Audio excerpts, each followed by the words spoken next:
Hi, everyone. My name is Tim Mikhalashvili. Welcome to my All Out Coach podcast, where I tell you to stretch yourselves and lift others. This is a podcast where many leaders share their legacy and lessons learned with all of you. Today, I'm very excited about my special guest, Ellenore Angelidis, who was a global executive at Amazon for over 13 years. And today, she's going to talk to us about negotiation because she is an expert negotiator. The art and the heart of negotiation. That's the title of this episode in my leadership series. At Amazon, she was the first global director of diversity. And her last role was director of Kindle Content Risk Management, which required a lot of negotiation.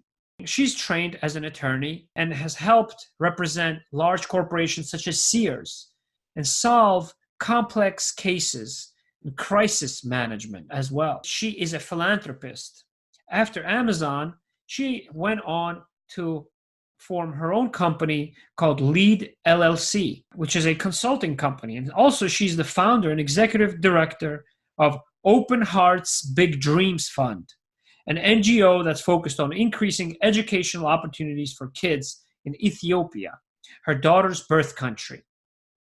She's married to her husband, who's also a coach and a leader, mentor, with 3 children, ranging in age from college to elementary school. She has a dog, a cat, and a parrot. As a volunteer, Ellenore has held board and fundraising positions with non-for-profits, WACAP, and Ethiopia Reads. She's an avid and published writer as well. Her blogs are called Ethiopian Ties and Balancing Career Family. She has 2 online magazines as well, Working Mother, Adoptive Families, In Culture Parent, and Women's Essence. She also published 2 children's books, The Loud Prince and Surprise on Lake Tana, with colorful, diverse characters through Kindle Direct Publishing. With that introduction, Ellenore, it's truly a pleasure to be able to share some of your insights today. Thank you for your time. Thank you for being here. I'd like to ask you to take us through your journey to leadership and your personal and professional development. What were some of the turning points in your career? Tim, that was a wonderful introduction. And as many of my engineering friends will tell you, that they describe my career as non-linear. I have spent most of my career following my curiosity, as well as trying to maximize my impact and learning. And as Tim said, I started my training as a lawyer, but prior to that, I really thought I was going to be a doctor. And that was probably the first turning point when I went to college as what I considered a smart kid, and I failed. I failed. There was no other word for it. And I think that was the first time that I realized you can be really good and smart and fail, and that failure is not fatal. So I did run away to Europe, because Europe is a really good place to figure out what to do after you hit your first big roadblock. But after that, as Tim mentioned, I did get a law degree. I worked for some very large companies. And I think a common theme throughout my career is looking for new challenges. I'm a builder. I like creating things, which you may have guessed from the writing and the book publishing. But I also have looked to use collaboration, which to me is working with others, and innovation, trying new things to increase impact, both for myself and for those I worked with. So negotiation is a skill that I gained over time, obviously a very important skill for a lawyer. But I also led a team at Amazon that was tasked with improving the results of negotiations for the global business. So I've done it individually. I've tried to do it at scale, and I feel like I've learned some valuable things along the way that I'm excited to share with you today. And you mentioned failure early on in your life. Who have been some of your mentors in life that you could share with us? I have rarely had formal mentors. I've had Hmm. lots of people that I consider mentors because they taught me things I needed to know or I needed to learn. And I have found actually mentors have taken both professional roles where they may be my manager or a peer, but they've also been people who reported to me and had a different skill set or perspective that they really helped me understand something that I needed to be more successful. So I feel like I've had mentors and guides and friends along the way that have helped me grow. And I think what is truly critical is to be humble, and to realize there's so much you don't know. And I've continued to learn the lesson of failure and stumbling throughout my career, and also that willingness to really listen and try and see it from another's perspective, which, as we'll talk about a little bit later, is, I think, really critical for effective negotiation as well.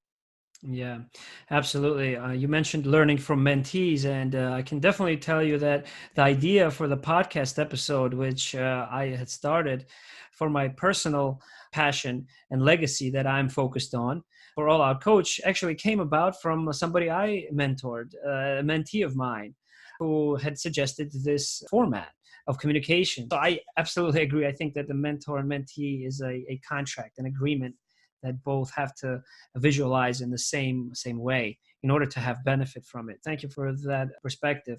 Let's get into the negotiation, which is some of your expertise and passion. How do you define a negotiation? Well, negotiation is one of those words that seems to scare people. People don't want to do it. I mean, there's a Oh yeah. small group of people who think negotiation is fun, but most everyone else views it as either a necessary evil or like getting a root canal at the dentist. So Yeah. I feel like it's really important to go back and look at what is actually the definition of negotiation. And if you go back to a dictionary, the definition I really like, and I think is very applicable to the kind of work we're going to try and do here today, is it's simply a discussion aimed at an agreement. It's Mhm. not a complicated technical skill, although there obviously is things you can do to grow it as a technical skill.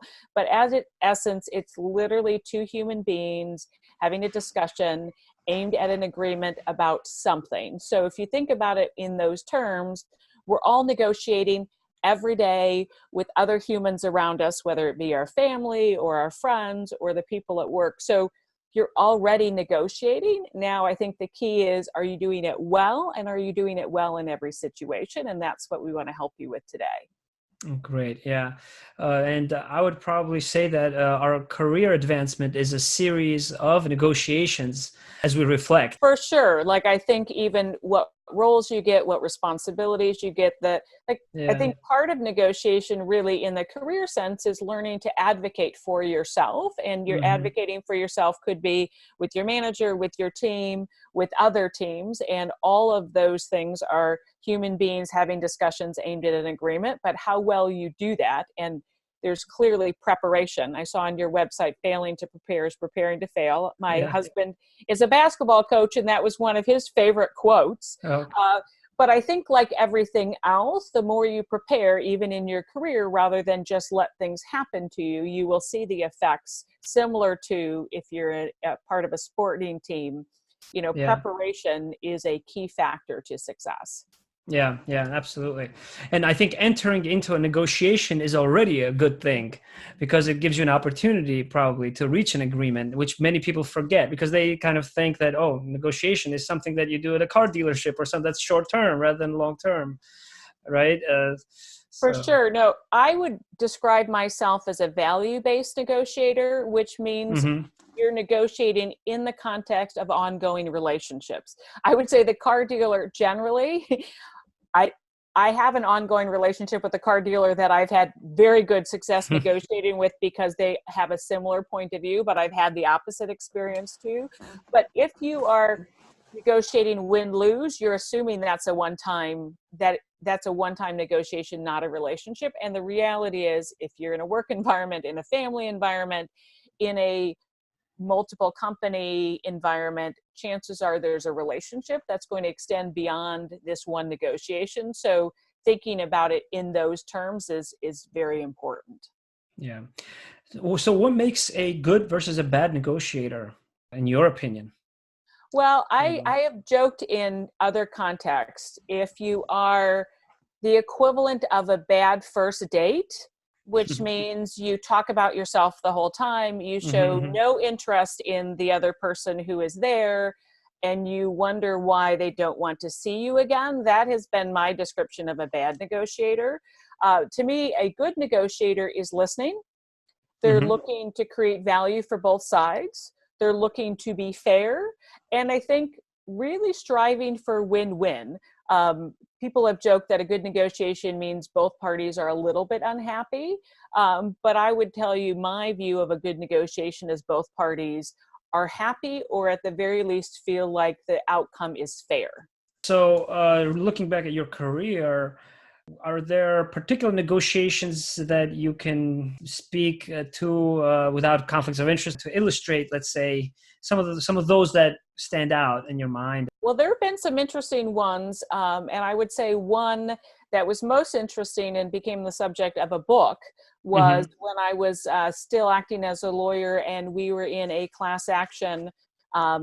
Sears is a named plaintiff suing Visa and Yeah. MasterCard in an antitrust case, and we actually Hmm. were in settlement negotiations, and it was in Brooklyn, New York. With the context of a trial looming, and really looking for where their common ground, and this was a generally not an ongoing relationship, other than the no one's going to stop taking credit cards, so it's in the context of how do you get a an agreement in that context. And there was lots of people, lots of senior people involved, so it was really interesting to see how do you maneuver. And in that case, the judge played a really big role of trying to bring parties together. And I think in contexts where you're negotiating a business arrangement, it's often thinking through where is there additional information and who can help. And sometimes having a third party mediate or arbitrate, a really challenging negotiation or bring in a different perspective can be super valuable. And I think that Hmm. was an example of that kind of arrangement working well. Preparing for this podcast, you and I talked a lot, and I learned a lot from you regarding negotiation. One of the first things you had mentioned was that kids are great negotiators. Why are children so great at negotiating? It's really interesting because I think it goes back to people. If people are afraid of negotiation, they have learned to be afraid of it, because generally as children, this is a skill we're actually born with. And children Hmm. are good negotiators for basically three reasons. And I heard this for the first time on an NPR show, and I would love to give credit to the person who did it, but I unfortunately can't recall who it was. But essentially, children do three things. And I have children, and I can tell you that's true. I've been a child, and I can tell you I did it to my parents. But first off, they're really, really clear on their objective. And I can tell you, prepping people for negotiations, how often people aren't clear on what the objective is. What is it that you want to accomplish in this negotiation? What is a win? And kids are very, very clear, whether it's not eating their broccoli or playing with their friend or, getting more time on the game, the games series, like they know what they want. Second, they're completely focused on achieving the objective. So again, in negotiations, people may say, I want X, but then they say, I Hmm. can't. Someone says, no, I can't give you that. Okay. Yeah. What kid, if in the face of no, you can't watch TV, doesn't come back with, well, my brother got to watch TV. You told me yesterday I got to watch TV. They're committed. They are fully committed to achieving their objective, which again, in good negotiations, you have to be fully committed.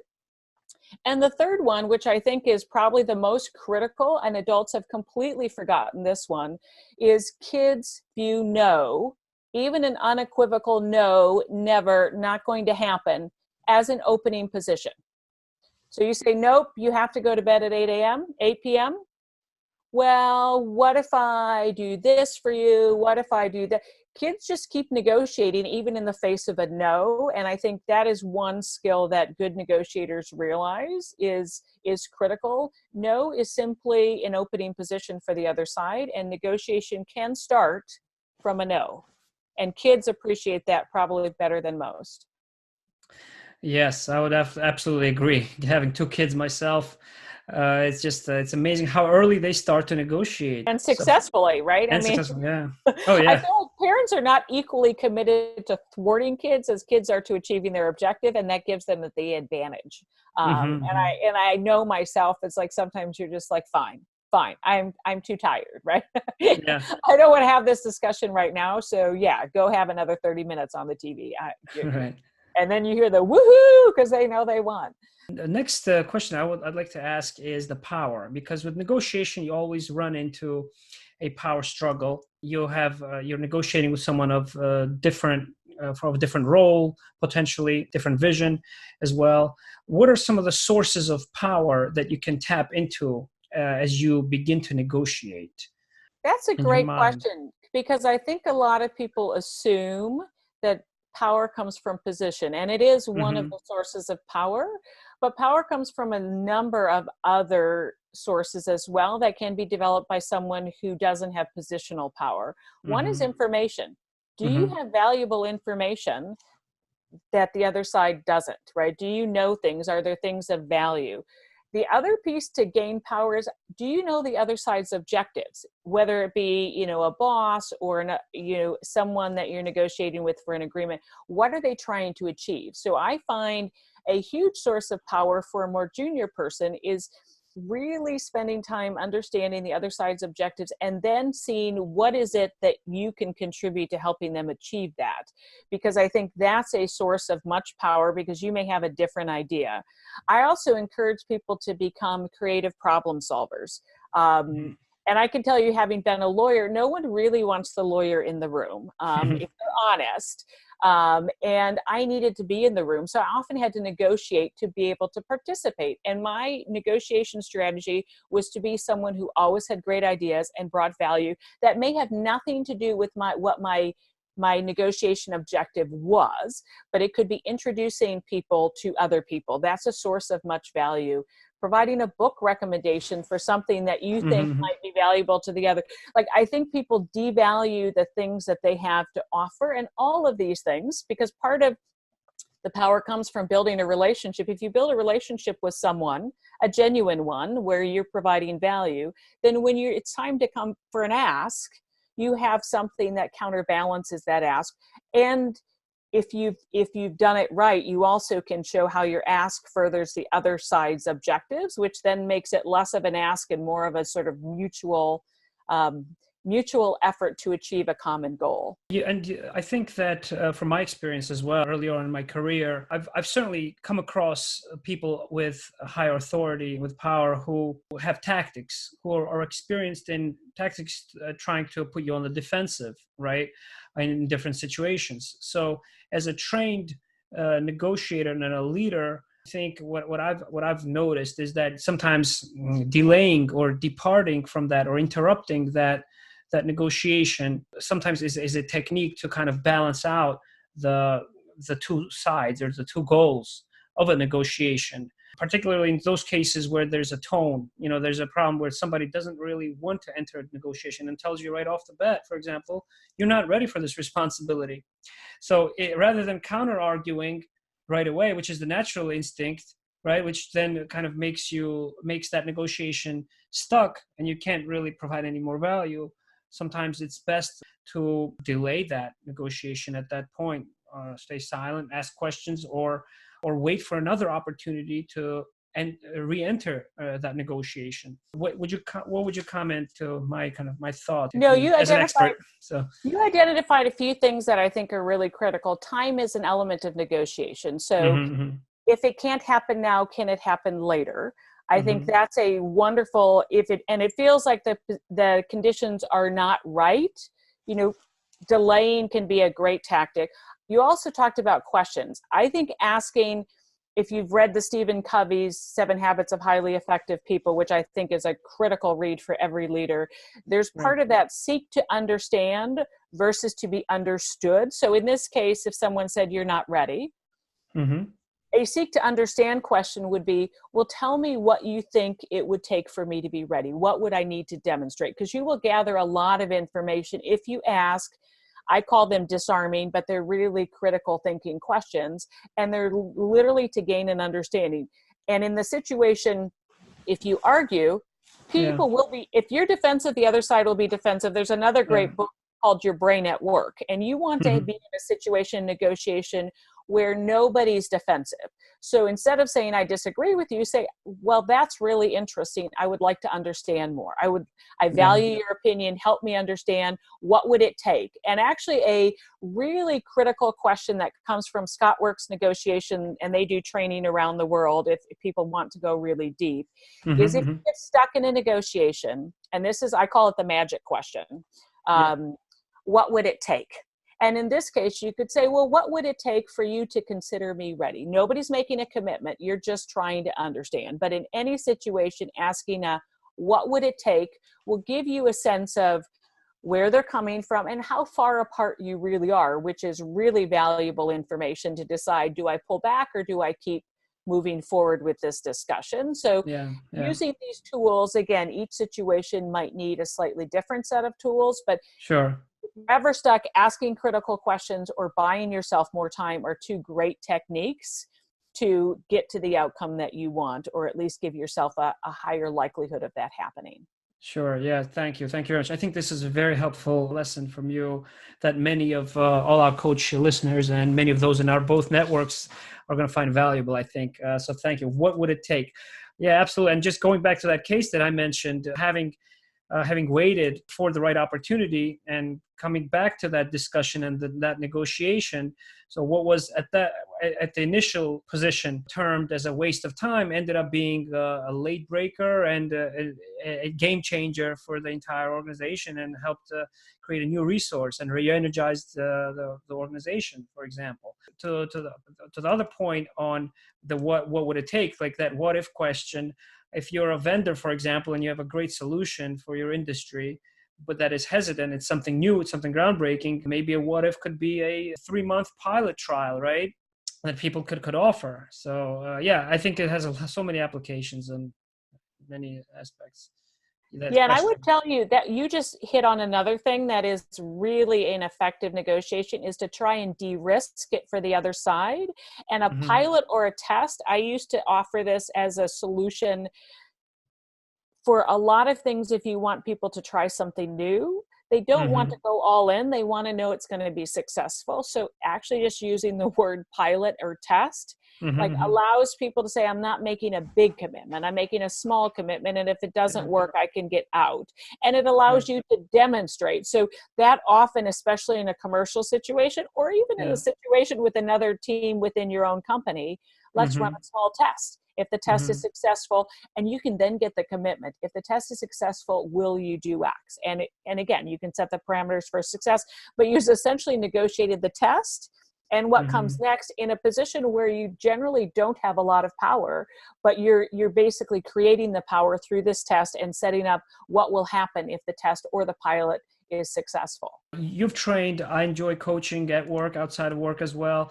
And a lot of my success, I think, comes from a sports kind of approach where you visualize success, you visualize that negotiation going well, that opening being very strong and very positive. What are your comments on, the tone and how you open the negotiation that early? That's interesting, because I married a ex-professional athlete who also has a master's degree in applied math, so sort of a jock and a geek at the same time. And so I've watched him use all the sports analogies to assist people, whether it be in calculus or basketball or others. So it's really interesting for me. But I came from a family where the arts was valued a lot more than sports. And interestingly, the same sort of visualization, or how are you successful, are true. And even like I modeled early days, and you had to visualize yourself walking down the runway, and because again, there's a physical element to that. So I think a lot of the techniques that people use for sports, like when I was a litigator too, a lot of ex-sports athletes, they apply much more generally. And I've come to understand, whether you're sporting or not, like that ability to operate within a team is really, really valuable. How I start negotiations really depends on the situation. And I generally think it's valuable to open, providing opportunities to the other side to present what it is that they're trying to get out of the negotiation. There's a great book, if you haven't read it, that I think is seminal for all negotiators, and it's called Getting to Yes. And it really talks about value-based negotiators and understanding, and I think actually even more critical than your opening in the negotiation, what have you done ahead of the negotiation to understand what the other party wants? Because I think essentially, again, a framing that Scott Works uses is, how do you give the other side what they want? So again, it's a mental shift. You're trying to give the other side what they want, not get what you want. Right. Yep. On terms you can accept. So again, it still has to work for you, but like doing that mind shift that you're there to make sure you can give the other side what they want. Absolutely. In a way that works for you too. So it really does shift the focus to, I need to spend a lot of time understanding what the other side wants in order to understand how to get them to do what I want them to do, but it also serves their interests. So again, back to that relationship, it ends up being a win-win. But that really is a mental shift, because I think the one area of sports that doesn't translate well into value-based negotiation is that there's a winner and a loser. There shouldn't be. And I think my husband and I are like, we argue on, I work in the field of gray with law and negotiation, where I think sports and math have a right answer, a wrong answer, a winner and a loser. And that's where I think the sports analogy can break down a bit of, if you have a loser in a negotiation, I feel like there's probably something that could have been done better. Certainly that person, if they have an opportunity to breach that agreement, will do that because they will not be happy. And I think you do want people to feel like, agreements at the end of the day are fair. Even if they don't like them, they're fair, because then you're not renegotiating all the time, which obviously is the risk of getting a very imbalanced agreement where you feel good about it, but the other side is constantly looking how to get out of it. Look at life as a sport, not as a war, because in war, there are no winners. That's interesting. Well, and I do think if you really think that participating in sports and the joy of being part of a team causes everyone to be a winner, then I think the analogy holds. And my husband had a state championship basketball team here in Washington, and there was one guy on the team who was very short. He didn't get to play very much. He was actually the state tennis champion for 3 years running as an individual, but he told the whole team that his greatest joy was actually winning the basketball state championship as a bench player than winning the tennis championships as an individual. So I do think there is a winning that comes from doing things jointly that you don't. Sure. And war to me is everybody loses. Yeah, everybody. Of course. Yeah. Like war is like the worst way to resolve any sort of conflict. And I think sports gives you a more friendly way to resolve some of the conflicts. And I think there's lots to be learned from both. Yeah. And probably the key is to get the other party not to regard the negotiation as a war, but also to see it as a sport as well with you. Talking about training, I know you've done a lot of training on negotiation. What are some general competencies you think that negotiation training in the corporate world should involve? Well, I think negotiation is a technical skill too. And I think actually learning from negotiators, and you talked about there are different styles of negotiation, and we talked about win-win versus win-lose, and depending on what situation you're in, those styles, when I was negotiating in a litigation context, I'm not having an ongoing relationship. I need to get the most value for my client. So it's a different style of negotiation versus I have ongoing business relationships. So I think what your negotiation training needs to teach is teach you situational awareness of what kind of skill and what kind of approach will work in different negotiations. I also think as a general rule, they have to teach you what kind of persona you are in a negotiation. What I loved about the Scott Works training is they videotaped you and then showed it to you. So you literally had hands-on training. And for everyone, like seeing yourself, if you're a public speaker or you're doing anything, like if someone videotapes you and shows you, you will want to do it differently because you now get a full 360 view of yourself. So I actually think negotiation training should have you do real negotiations simulations, because most training doesn't happen in a book, it happens in real life. And then I think competencies that are really important is creative thinking. Like, is there a creative solution? Like, if they want X and you want Y, is there a W solution, right? Is there something fundamentally different that you could do? Because I think a lot of negotiations where I've been successful is try and figure out the objectives of both sides and then come up with something brand new. And I think core competencies is being a really good listener, like listening for cues. Like you talked about power, understanding who is the decision maker. Do you have decision makers in the room? There's a lot of tactical things that can help make a successful negotiation. And you talked about one of them, timing is an element. But all of those things, I think, because it is an environment and you need to understand all the different elements that you can bring to that to understand whether or not you can be successful. And then I do think you have to train, and I think we're going to talk about this a little bit more. When is negotiation just not going to be successful? Because I do think people assume every negotiation can be successful, and they can't. There are times where negotiation isn't going to meet the objectives of both parties, and that's the time to say, okay, maybe we wait, maybe we need to come back at a later date and try this again. Like going back to my question earlier on the sources of power, there's the power of the role, which may or may not exist and may be overestimated by many, which is one of the reasons why you have many people going on strike, right? Because those in authority also depend on their productivity and efficiency on their subordinates. Then there's that power, the psychological power we talked a little bit about, right? That sports visualization. But then I think what I've learned from you from this discussion is that really the third source of power is the most important, that trade-off, where you consider the other person's point of view, their universe, and the BATNA. How do you use that third source of power? How do you use your BATNA, or best alternative to negotiated agreement? And you mentioned some of those, the creative thinking, the situational skills, the listening. How do you use them where the other person is not a trained negotiator, yet they're expecting a win or some outcome? Well, I think there's two things, and I'm going to pull that apart a little. I think your best alternative to negotiation agreement, it should be part of your preparation. You should know, if I don't achieve these things, it's not worth going forward. And I'll give you a personal example. I got laid off when Sears and Kmart merged back in 2004. And I looked for other roles in the Chicago area where I was based, and I got an offer from a name brand company, good salary, but sort of the bonus and the equity I might get over time was really less than what I had in mind and where I saw I could add value. And I negotiated for non-monetary benefits. I negotiated to get those kind of benefits included.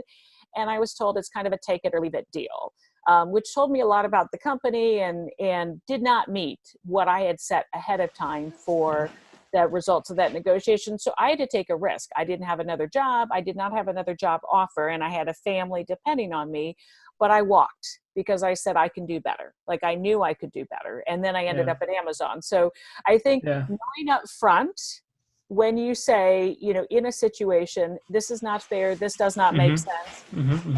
But defining that up front allows you to say, this is the best I can do.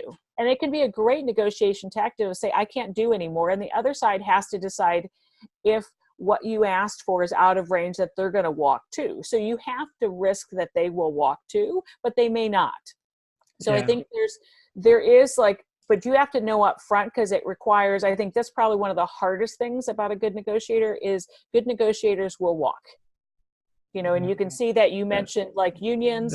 Unions know when to strike, and good union organizers know when to accept a deal and not. So I think that is part of the art of negotiation, and the best time to do it is up front. And again, you may adjust it based on new information that you have. But if you're operating in the context where the other side is not a trained negotiator, that is fine. Then to me, I had that comment given to me, well, you're a professional negotiator. Yeah. Everyone has the same tools, right? They have the same tools. So I think what you want to do is then help the other side understand why it is that you're asking for things. So for example, I used to do strategic sourcing deals, very, very large deals for Sears. And we had a vendor that came in and we needed to come up with a very different arrangement. So we talked about what the two sides' objectives were, and literally created something that had never been done before. And what was interesting to me is that vendors, basically the owner of that vendor, the CEO, would come to me. Now I'm the other side's lawyer, which is very unorthodox, and said, I need you to explain to me why you are asking for these things so I can explain it to my lawyer, because I think what you're saying makes sense.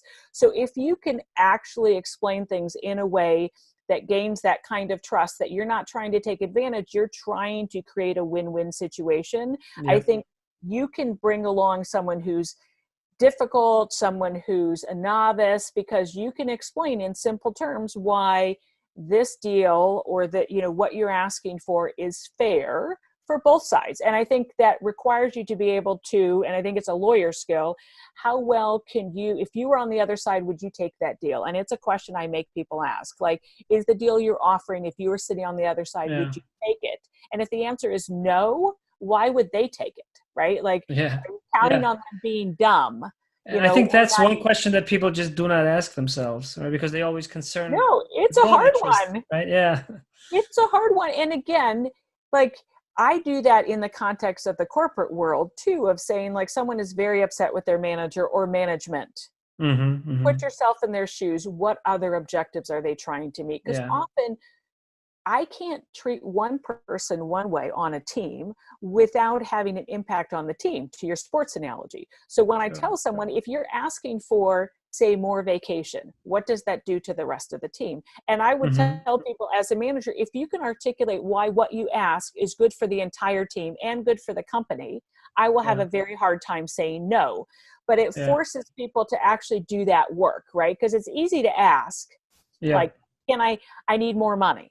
Do you know the company's budget? Do you know where your salary falls within, the range of other people in your role? Like, what impact will this have across other people? But I think it's very difficult to do, but incredibly powerful if you do it well. Yeah.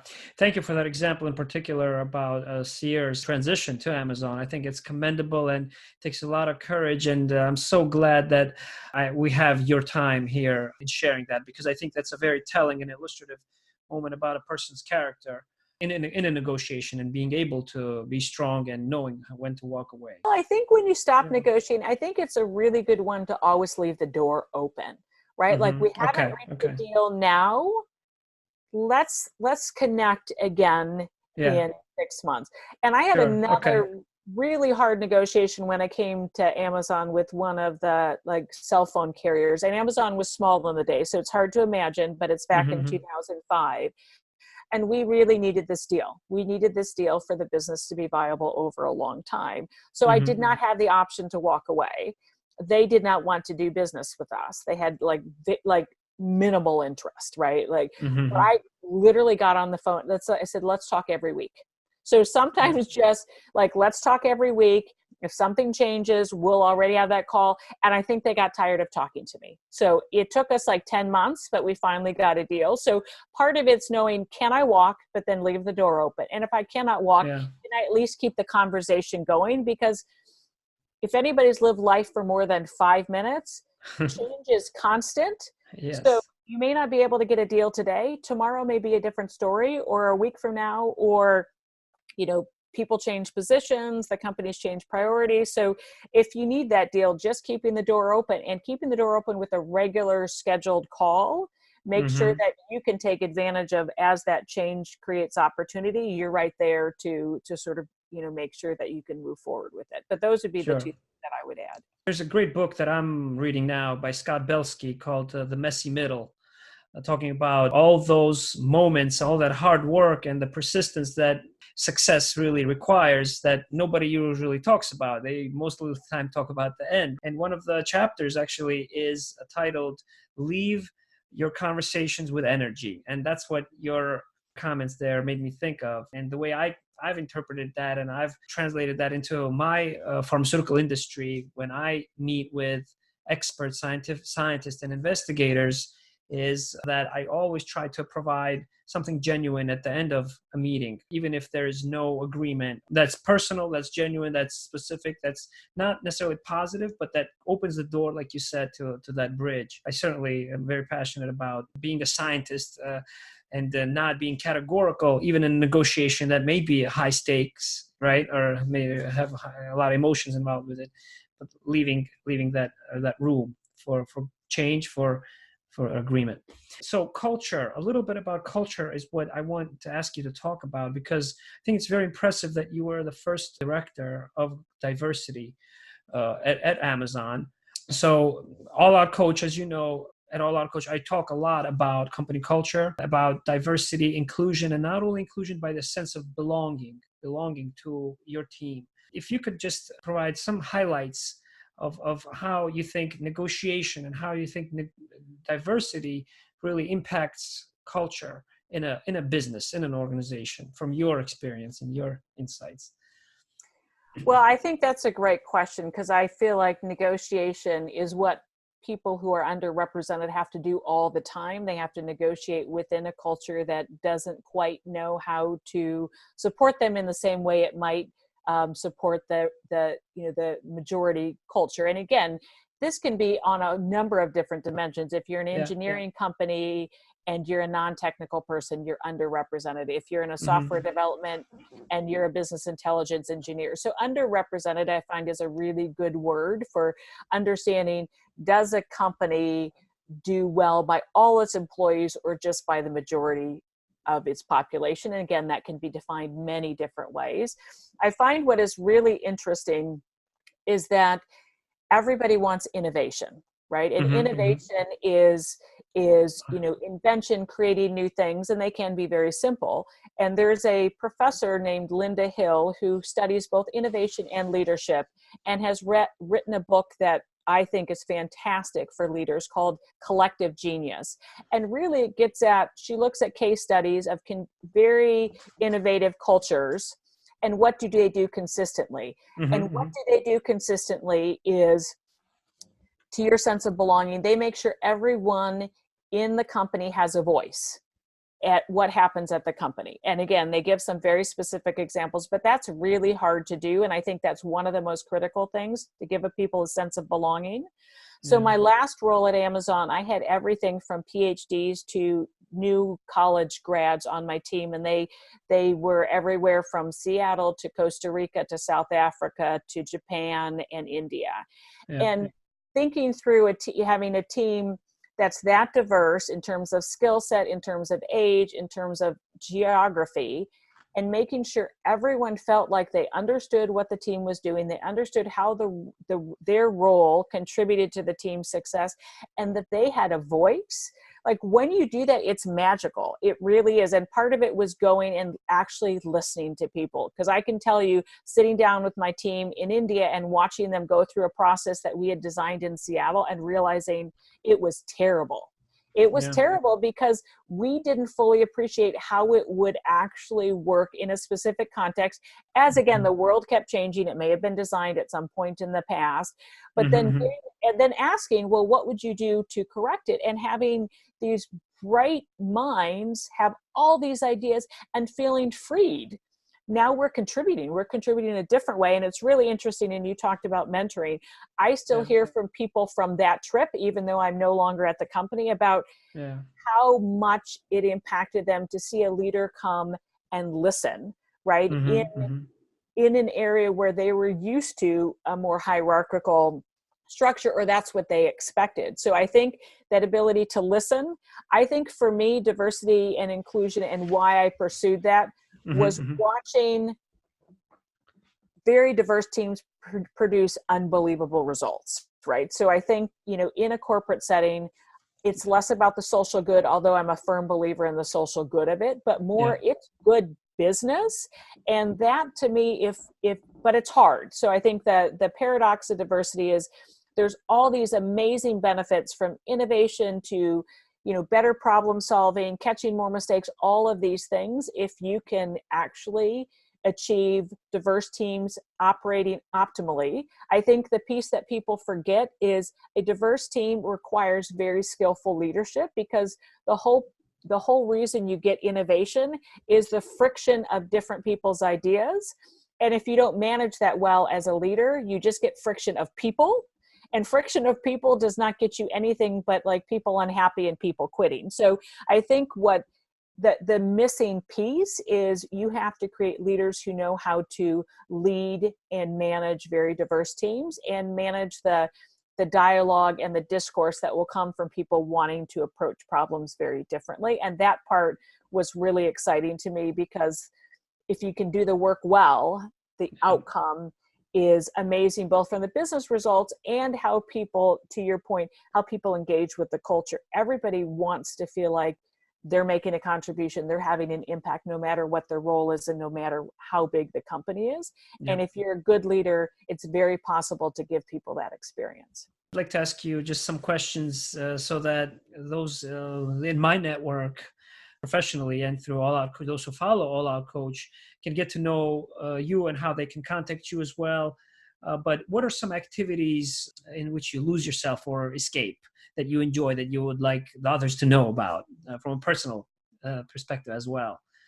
Well, I love to walk, and it sounds so Yeah. simple, but I live in Washington. I literally can go to the end of my block and be in the woods, and Yeah. sometimes see bears and, small cougars and coyotes, which is, an interesting So little walk and observe as well at the same time. Well, I find like actually taking time to walk every day, I love it. So Great. I feel like every moment of the day you should do things, if you have a choice, that you enjoy.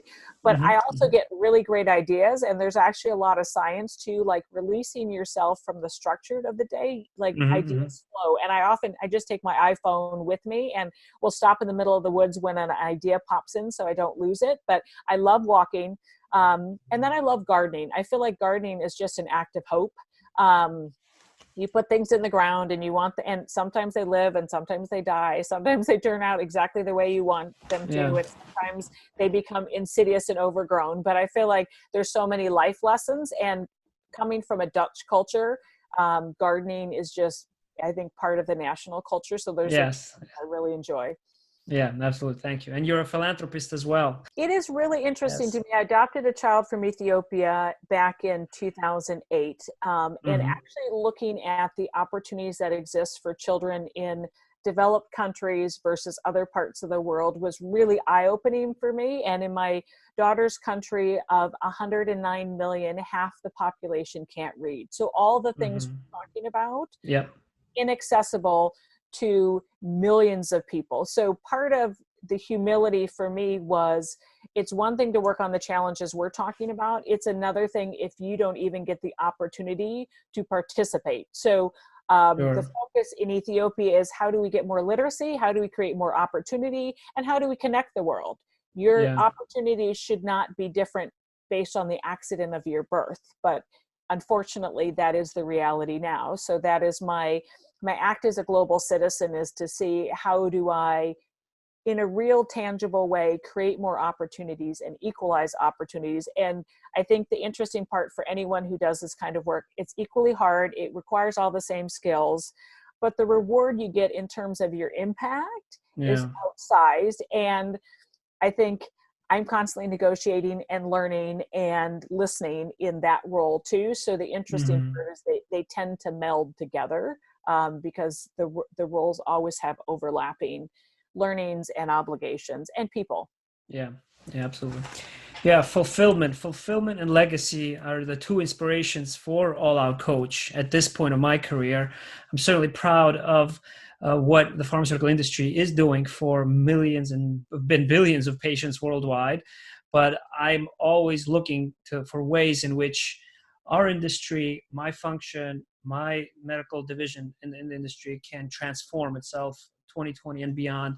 So I'd like to ask you, what makes All Out Coach relevant to you personally? Well, the interesting thing is that the two things that you use to sort of be your tagline are probably things that I have like used my entire life to stretch yourself. I constantly tell people, like, you need to take risks. You need to take Mm-hmm. personal risks. And again, risk means something bad could happen. Like, I think the problem is people like, well, something bad could happen. Yes, that's what a risk means, right? You could, I left Amazon and I'm trying something new. I may not be successful. That is the risk. But really stretching yourself and getting out of your comfort zone, I think it's one of the most critical things to grow as a human being. But it's not an easy thing to do, and I think it's so rare. So that ability to encourage people to really stretch themselves, and then as a good coach, you would say, and then stretch yourself a little more, right? Like, Yeah, my absolutely. husband got a lot of feedback from his players that he saw potential in them much greater than they saw in themselves. So he would Mm-hmm. stretch them beyond what they thought they could stretch themselves. And I think most people tend to underestimate their own potential. So Yeah. again, like, make your stretch just a little broader than maybe you thought it could be, and then uplift others. I feel like life is a team sport. Yeah. We're not in this alone, and it's incredibly rewarding both professionally and personally if you uplift others. Because to me, you can't uplift someone without getting uplifted yourself. So I think those two pieces that are the core of what you do are what the world needs right now. And I think as people think through careers, there's a wonderful Venn diagram that says, what are you good at? What do you love doing? What does commercial and what does the world need? And it seems like you found with All Out Coach, like the center spot of all of those things. And that's really inspiring to me. Thank you. Thank you, Eleanor. That means a lot to me, hearing from you based on your experience and your vision, and the fact that not only are you an expert in negotiation, but you're also a philanthropist, somebody who is passionate, bright, and who also is an entrepreneur. That certainly has a very strong impact across different industries, I think. So thank you very much. And I believe that a lot of the lessons that you have shared and some of the insights are going to be very valuable to a lot of our friends in our network. This last question, I'd like you to share one message that you want to convey to those who are going to listen to this episode here, this discussion. I believe one of the most powerful things that we need to all hang on to is resilient optimism. I think it is at the heart of everything that we have discussed here today, the belief that something is possible. People call it growth mindset. People call it a lot of other things. But I think in the face of obstacles, that you continue to believe that something is possible. Now, it may look different. It may take a different time. It may take a different form. But that belief that you can achieve different things and that you can have the impact you want to have in the world, again, with the understanding that I thought I was going to be a doctor and here I am many years later doing something entirely different, but having the kind of impact that I want to have in the world. So that ability to believe that it's possible, I think, is absolutely critical to achieving any of the goals you have in your life. Thank you. Thank you, Ellenore, again, the CEO of Lead LLC. I'm so glad that you were able to provide us with your time. It's been an honor, a privilege, truly. Have a great rest of your day. And please make sure you tune in to this episode and comment. Let us know what questions you have for Ellenore as well, that I'll be happy to forward to you, to negotiation, to mentorship, to job fulfillment, culture as well. Anything you'd like to add or any final comments? Well, Tim, thanks Eleanor? so much for giving me this opportunity to share. I think at this stage of my life, that ability to have impact at scale, because I got to the point where, being able to impact people one-on-one was becoming untenable. There's too many people over the course of a Yeah. career. So that ability to use this medium and to actually reach out to a very different industry that I'm no part of is really, really exciting to me. And I think that collaboration allows you to increase your impact. So being a part of this is really special to me. And I'm curious to hear what feedback people have and what questions people have, because I will tell you, every piece of education to me starts you on a journey, and it's what comes next. And I'm always really curious about what was the impact, whether it's positive or not, so that I can continue to learn. So getting this opportunity and the opportunity to hear back is really, really special. Thank you. I certainly have learned and have been inspired by your experiences. So thank you. Thank you, Eleanor. Have a great day. Thanks all. Thank you.